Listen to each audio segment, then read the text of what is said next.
الله وبركاته نحمده ونصلي على رسوله الكريم اما بعد میری بہنوں پہلے تو ایک بات میری غور سن لیجیے میری ماؤں کہ جب تعلیم ہو تو پورے توجہ تعلیم کی طرف ہو کہ یہ کلام میرے اور آپ کا ہمارے کسی باپ کا نہیں بلکہ اللہ اس کے رسول کی بات ہے۔ میں نے اتنے دنوں سے تعلیم کر رہی ہوں مگر جتنی بار بھی دیکھا ہے آپ کبھی یہ کام کر لینا کبھی اس کی طرف متوجہ ہونا۔ جب تعلیم ہوتی ہے آپ کو ہر کام یاد آتے ہیں، آپ ہر سے ادھر ادھر توجہ دیتے ہیں، آپ تعلیم کو غور سے نہیں سنتے۔ آپ خود بتائیے اگر آپ غور سے نہیں سنیں گے اللہ اس کے رسول کی باتوں کو تو اللہ آپ کے کیسے اگر اللہ ان کے ساتھ اللہ کے ساتھ کریں گے، اللہ اس رسول کی بات ہوگی آپ اس سے انکار کریں گے، اس کی طرف توجہ نہیں دیں گے تو اللہ رب العزت پہ آپ کی طرف توجہ نہیں دیں گے، آپ کو کام مشکل ہوں گے۔ میں آپ کو بار بار نماز تاکید کیوں کرتی ہوں اور اللہ کا خوف سے ڈراتی کیوں ہوں؟ کیونکہ آپ کے دل میں اس کی ڈر پیدا ہو، نماز کی محبت پیدا ہو۔ مگر آج آپ نماز میں سستی کرتی ہو، نماز قضا کرتی ہو، نماز نہیں پڑھتی ہو۔ ہم کیوں نہیں نماز پڑھتے ہیں؟ اور ہم نماز نہیں پڑھتے تو اللہ رب العزت ہمارے کام کو اور مشکل کر دیتا ہے۔ ہر وقت اللہ رب العزت اذان میں 5 دفعہ اذان ہوتی ہے مسجدوں میں، کیا کہا جاتا ہے؟ حی علی الصلاۃ حی علی الفلاح، آؤ نماز کی طرف، آؤ کامیابی کی طرف۔ مگر ہم ہر ایک وقت بھی نہیں سنتے ہیں کہ اللہ رب العزت فرماتا ہے اگر تم نے میرے وقت کام میں اس کے اور وقت نکالا، میرے لیے نماز پڑھی تو میں تمہارے سارے کام کو آسان کر دوں گا، تمہارے دل میں جتنی مشکلات ان سب کو حل کر دوں گا۔ اگر تم نے میری نماز کو قضا کرا، سستی سے پڑھا، میرے لیے وقت نہیں نکالا تو تمہاری ساری مشکلات کو اور بڑھا دوں گا اور تم پہ پریشانیاں ڈال دوں گا۔ آج ہم پر پریشانیاں مصیبت آتی ہے، کس وجہ سے آتی ہے؟ وہ اللہ اس کے رسول کھلی ہوئی نافرمانی بغاوت کر رہے ہیں اور نمازوں کو قضا کر رہے ہیں۔ اس لیے میری بہنوں جو کچھ کہا جائے اس کو غور سے سنیے گا تاکہ کیا پتہ کوئی بات بھی آپ کے دل میں اتر جائے اور اللہ کو پسند آ جائے اور آپ کے لیے ہدایت کے لیے کافی ہو۔ میری بہن اللہ رب العزت کا ارشاد ہے انہ من یشرک باللہ فقد حرم اللہ علیہ الجنۃ ومأواہ النار وما للظالمین من انصار، یعنی یہ لوگوں اس میں شک نہیں جو اللہ کے ساتھ کسی کو شریک کرے گا تو اللہ تعالیٰ کی طرف سے جنت اس پر حرام ہو چکی ہے، اس کا ٹھکانہ دوزخ، اگر ایسے ظالموں کو کوئی مددگار نہیں۔ یعنی اللہ کے ساتھ کسی کو شریک ٹھہرانا اتنا بڑا گناہ، اس پر جنت حرام ہو چکی ہے۔ اللہ کے ساتھ کسی کو مدد کرنا ہے، اللہ کسی کو کوئی اور مدد کرنے والے قبروں پر جا کے سجدہ کرنا یا قبروں جا کر ولیوں سے مانگنا، یہ شرک ہے اور اللہ رب العزت قیامت دن ہر چیز کو معاف کر دے گا مگر شرک کو معاف نہیں کرے گا۔ اللہ رب العزت ارشاد فرماتے ہیں وَمَن يُؤْمِنْ أَكْثَرُهُم بِاللَّهِ إِلَّا وَهُم مُشْرِكُونَ، یعنی بہت سے لوگوں کا یہ حال ہے اللہ کو مانتے ہیں، اس کی صفت اور قدرت کو جانتے ہیں اور ہر چیز کو خالق اور مالک ہے، رازق، مگر پھر بھی شرک کیے جاتے ہیں۔ یعنی انسان مسلمان ہے، وہ جانتا ہے اللہ تعالیٰ ایک ہے، وہ ہر چیز کا مالک ہے، اس کے قبضے قدرت میں ہر چیز ہے، مگر پھر بھی اس کی نافرمانی کرتے ہیں، ناشکری کرتے ہیں۔ نافرمانی کیا ہے؟ ہم اللہ اس کے رسول کے حکموں کی مخالفت کرتے ہیں، یعنی اللہ اس کے رسول کے حکموں پر نہیں چلتے، نماز نہیں پڑھتے ہیں، اللہ کی نافرمانی ہے۔ اور ارشاد فرمایا اللہ تعالیٰ نے ان الشرک لظلم عظیم، یعنی شرک کرنا بڑا بھاری ظلم ہے، یعنی قیامت دن اللہ کے سوا، اللہ کی رحمت کے سائے کے سوا کوئی سایہ نہ ہوگا، کوئی مددگار نہ ہوگا۔ تو آپ بتائیے اس دن ہم کہاں جائیں گے اگر ہم اللہ رب العزت کی نافرمانی کریں گے، نماز میں سستی کریں گے؟ اس لیے میری ماں اور بہنوں ہر مرد عورت کو چاہیے شرک کی باتوں سے بچیں۔ بعض مسلمان یہ خیال کرتے فلاں چیز میں فلاں آدمی میں قدرت ہے، یعنی ہم کسی چیز میں سوچ لیں کسی چیز میں، یعنی ہم دوائی بھی لیتے تو ہم سوچتے اس دوائی میں شفا ہے اور ہے نا یہ دوائی ہمیں دور، اس دوائی کی وجہ سے ہماری ہر چیز دور ہو جائے گی، تو یہ سوچنا غلط ہے، بلکہ اللہ رب العزت نے اس چیز کو شفا دے رکھی ہے۔ تب ہمیں اگر ہم یہ یقین رکھیں گے کہ اس دوا میں شفا ہے، اگر ہم اسے کھائیں گے تو ہمارے لیے اثر کر جائے گی، تو یہ بات یہ خیال رکھنا ہی غلط ہے۔ ہمیں چاہیے کہ اس میں قدرت رکھی ہے، اللہ رب العزت نے اس میں شفا رکھی ہے، اگر ہم کھائیں گے تو اللہ رب العزت کی قدرت سے ہم صحیح ہو جائیں گے، ہم یہ سوچ کر کھائیں۔ میری بہنوں اللہ رب العزت کا ارشاد ہے اللہ تعالیٰ نے فرمایا مسلمانوں تم لوگوں کی طرف سے کوئی شک نہ کرو، یعنی ہمیں چاہیے کسی کی طرف سے کوئی شک نہ کرے، کسی کی باتوں میں کوئی وہ نہ کریں، کیونکہ بعض شک گناہ ہوتے ہیں اور ایک دوسرے کا عیب تلاش نہ کیا کرو۔ مگر آج ہمارا یہ حال ہے کوئی ساتھ ہی بیٹھ جاتے ہیں، ایک دوسرے کے عیب نکالتے، ایک دوسرے میں کمیاں جھاڑتے ہیں، اور نہ تم میں سے کوئی کسی کے پیچھے کسی کی غیبت کیا کریں۔ بھلا تم میں سے کوئی یہ بات پسند کرے گا کہ اپنے مرے ہوئے بھائی کا گوشت کھائے؟ ہرگز پسند نہ کرے گا، تو پھر غیبت کیوں کرتے ہو؟ یہ بھی ایک قسم کا مردار کھانا ہے۔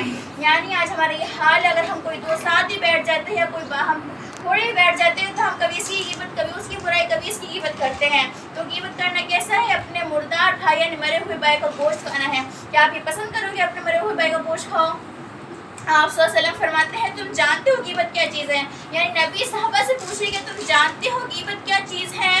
تو آپ کے صحابہ نے عرض کیا اللہ اس کے رسول خوب جانتے ہیں. صحابہ نے فرمایا اللہ اس کے رسول ہی خوب جانتا ہے, آپ ہمیں بتا دیجیے کیا چیز ہے. آپ نے فرمایا غیبت یہ ہے کہ اپنے بھائی مسلمان کی کوئی بات اس طرح بیان کریں اگر اس کو خبر بھی ہو جائے تو برا لگے. یعنی ہم اس کی کوئی بات ایسی بیان کریں اس کی پیٹھ پیچھے اگر اس کو معلوم ہو جائے تو اسے برا لگے. اور آج ہمارا یہ حال ہے, ہم دو ساتھ بیٹھے تھے کبھی اس کی برائی اور اس کو کتنا برا لگتا ہوگا, اور ہم نے اتنے اعمال بھی نہیں کرے, ہم نماز بھی نہیں پڑھتے اور ہمارے سارے اعمال اس کے پاس چلے جاتے ہیں. اس لیے ہمیں چاہیے ہم جو بھی اعمال کریں کسی غیبت نہ کیا کریں. صحابہ نے عرض کیا رسول اللہ اگر ہمارے اس مسلمان بھائی میں وہ بات ہو جو ہم کہتے ہیں, آپ نے فرمایا اگر اس میں وہ بات ہے جو کہتے ہو تو تم نے اس کی غیبت کی, اور اگر اس میں وہ بات نہ ہو تو جو تم کہتے ہو تو اس پر بہتان لگایا. یعنی صحابہ نے سوال کیا اللہ کے رسول اگر اس میں وہ بات موجود ہے جو تم کہتے ہو, تو آپ نے فرمایا اگر اس میں وہ بات موجود ہے جو اس کی تم بارے میں غیبت کرتے ہو یعنی تم اس کی پیٹھ پیچھے کہتے ہو تو غیبت ہے. اگر وہ اس انسان کے اندر وہ بات موجود نہ ہو تو تم نے اس کے اوپر بہتان لگایا. بہتان لگانا بڑا ظلم, بڑا بھاری ظلم ہے.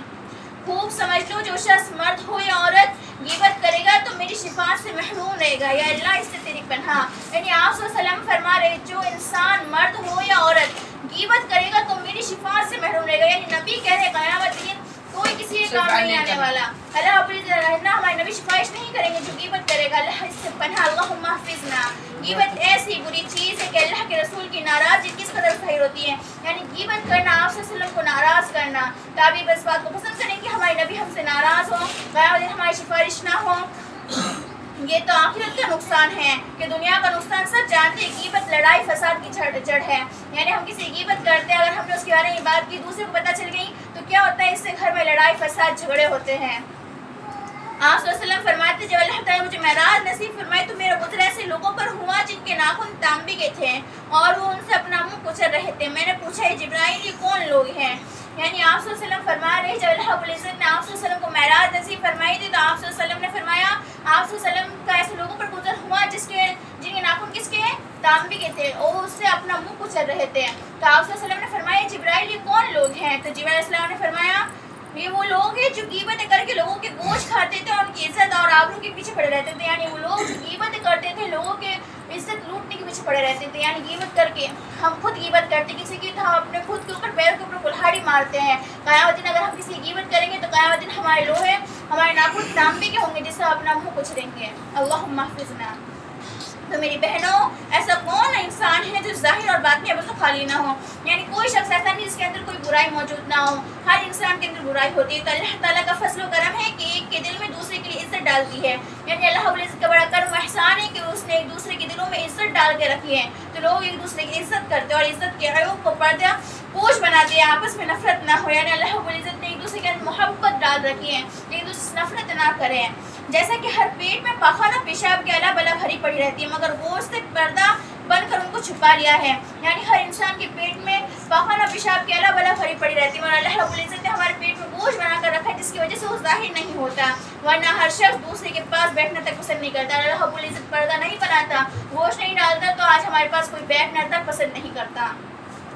بس جو شخص پیٹھ پیچھے کسی غیبت کرتا ہے وہ اپنی عزت بڑھانے کے لیے اس کو عیب کھولتا ہے. یعنی وہ سوچتا ہے اگر میں اس کے پاس بیٹھ کے کسی غیبت کروں گا تو یہ میرے مجھے اپنے آپ کو اچھا سمجھے گا. وہ یہ سوچ کر برائی کرتا ہے, وہ گویا مردے اور گوشت کھاتا ہے. اور اسی مسلمان بھائی کو خبر نہیں کہ اس کا بھائی اس کے ساتھ کیا سلوک کر رہا ہے.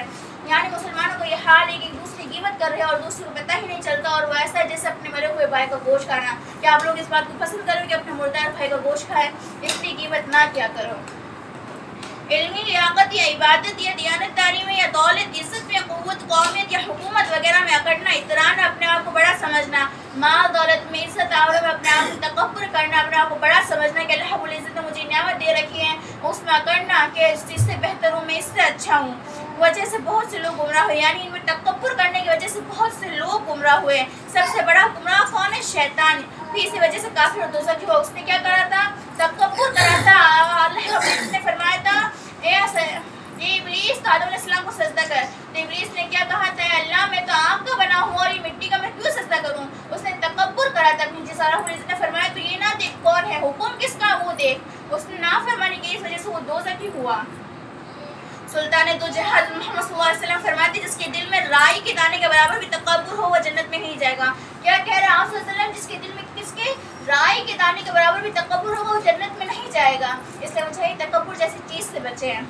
اور جو شخص تکبر کرتا ہے اللہ تعالیٰ اس کی گردن کو توڑ دیتا ہے، یعنی اس کو ذلیل اور بے عزت کر دیتا ہے. یعنی جو انسان اپنے آپ کو بڑا سمجھتا ہے اور اپنے آپ میں تکبر کرتا ہے تو اللہ رب العزت اس کو بے عزت اور ذلیل کر دیتا ہے دنیا میں.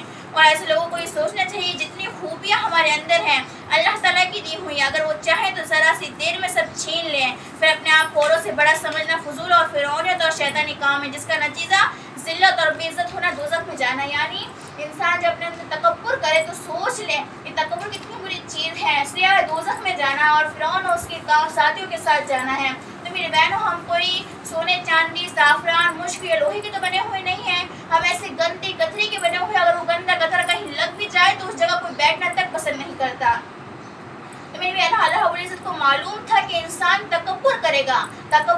اس وجہ رب العزت نے مثال بیان فرمائی کہ انسان جب تیرے اندر تکبر آ جائے تو اپنے آپ کو بڑا سمجھے، کوئی چیز میں تجھے دے تو اس میں تو اترانے لگے، تو اپنے آپ کو سوچ لے اگر میں کس چیز کا بنا ہوا ہوں. اس کے اوپر کیا خوب مثال یاد آئی ہے کہ اللہ رب العزت نے مور اور مورنی کو کتنا خوبصورت، کتنا حسین بنایا. آپ نے دیکھا ہوگا کہ مور اور مورنی جب ناچتے تو کتنے خوبصورت، کتنے حسین لگتے ہیں، جب وہ اپنے پیروں کی طرف دیکھتے تو بہت روتے ہیں، کیونکہ اللہ رب العزت نے ان کے پیر بہت عجیب بنائے ہیں. تو اسی طرح اللہ رب العزت مثال دے رہے ہیں، انسان جب تیرے اندر تکبر آ جائے تو اپنے آپ کو بڑا سمجھ لگے، جب اترانے لگے، اٹھنے لگے تو یہ سوچ لے اگر میں بنا ہوا کس چیز کا ہوں، میں کس گندے قطرے سے بناؤں، میں تکبر کس چیز سے کروں. تو میری بہنوں، آخر میں اللہ رب العزت دعا ہے اللہ رب العزت ہمیں تکبر جیسی چیز سے بچا اور ہر عمل میں اپنی رضا نصیب فرمائے اور ریاکاری نہ ہو، یعنی ہر عمل اللہ اور اس کے رسول کے رضا خاطر ہو. اور جتنا کچھ میں نے کہا ہے اور آپ سبھی نے سنا ہے اس پر عمل کریں، عمل کرنے کی توفیق عطا فرمائے اور نمازوں کا پکا پابند بنائے. آمین. وما علینا الا البلاغ. السلام علیکم ورحمۃ اللہ وبرکاتہ.